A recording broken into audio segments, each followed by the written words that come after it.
Hello, my name is Michael Price from Inward Revenue. I'm a sales recruiter. I did actually used to really like maths at school, but never really understood what I was going to use a Venn diagram for. And luckily, at the age of 43, I finally found a use for it. So when I'm talking to clients about their requirements, I say that every requirement for every client has three parts to it. One is the person. Do you want a new business salesperson, an account manager, alliance, sales director, sales manager, sales and marketing director? From a personal perspective, what are you looking for? Two is the tech. Do you want somebody that knows CRM, ERP, AI, BI, RPA, and all those other three-letter acronyms? And then lastly, it's the vertical. What vertical experience do you want? Do you want somebody that knows finance or retail or healthcare or local government? And actually, if you think about those three parts, the shaded parts, that's your requirement. So some clients will say, yeah, I'm not bothered about anything other than the person. And then the other extreme is we have clients who have very narrow requirements because they want the skill set, the tech set, and the vertical match. And I'll give you a few examples. So let's say you're a low-code vendor and you want somebody who is a new business salesperson and sells to councils, specifically councils. I can tell you now, that Venn diagram, that shaded area, there aren't many candidates out there. So if you wanted to say, well, how can I increase the candidate cohort, the number of prospects I can go after? Well, you could widen low-code from just low-code software to application software. So if somebody has sold BPM, if somebody has sold CRM, if somebody's sold ERP, all of a sudden by including all those different technology strands, you're making that cohort, that circle, much bigger. Secondarily, you're looking currently for a new business salesperson. Well, there's different grades in new business. So if your new business requirement is they're sat there on the Jack Jones with a phone and a laptop, that's very different to saying, well, I'll look at somebody who's got new business experience where they're well supported or where we're providing leads or whatever it might be. So you can widen and make that candidate cohort circle bigger if you think about the actual type of person. Obviously, the same is true if you were to look at account management and include that into your cohort as well.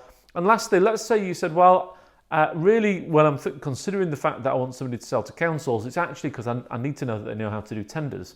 Well, tenders are in central government, tenders are often in higher education, tender purchasing is in healthcare.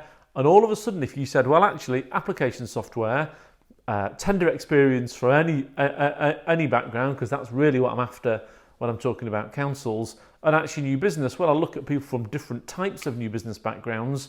All of a sudden, you can see that the overlap in the middle has almost doubled in size.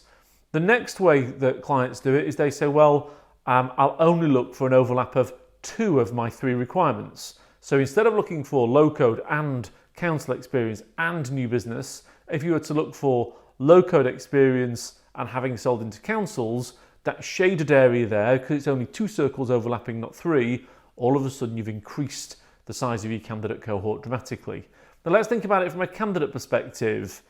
You as a candidate have the most value when you're using that three-circle overlap.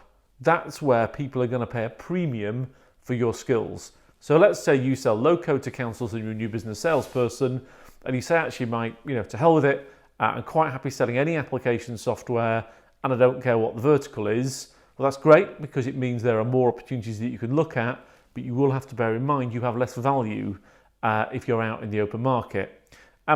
Also, different functions and different tech and different verticals are more valuable than others. So as an example, I always think that new business selling, those salespeople, by and large, as an average, tend to be more covetable and therefore more valuable than other functions. I also think that certain parts of the technology market have more value in them as well. Low-code, I do a load of work in that market. Red hot, super valuable. AI, red hot, super valuable. Whereas some of the older tech sets, like legal software for lawyers, just not. It's just not a valuable market, that. And then lastly, we're talking about some of the verticals. So some verticals and those vertical exposure, they're worth more than others as well. So I think finance, pharmaceutical, healthcare, they're really coveted verticals where people really want, where the candidates in that market are worth more than maybe somebody who sells to veterinary surgeries or dentistry surgeries or some other obscure old-fashioned vertical. And what does that mean for your circles? Well, it means that when you're looking and considering jobs, you should think about the client circles, the client Venn diagram, what they're hiring, and how that then will affect your future price and how much money you can get. Now that's really is a whistle-stop tour. The contact details are on the screen. If you need any more information, feel free to give me a shout. Thanks.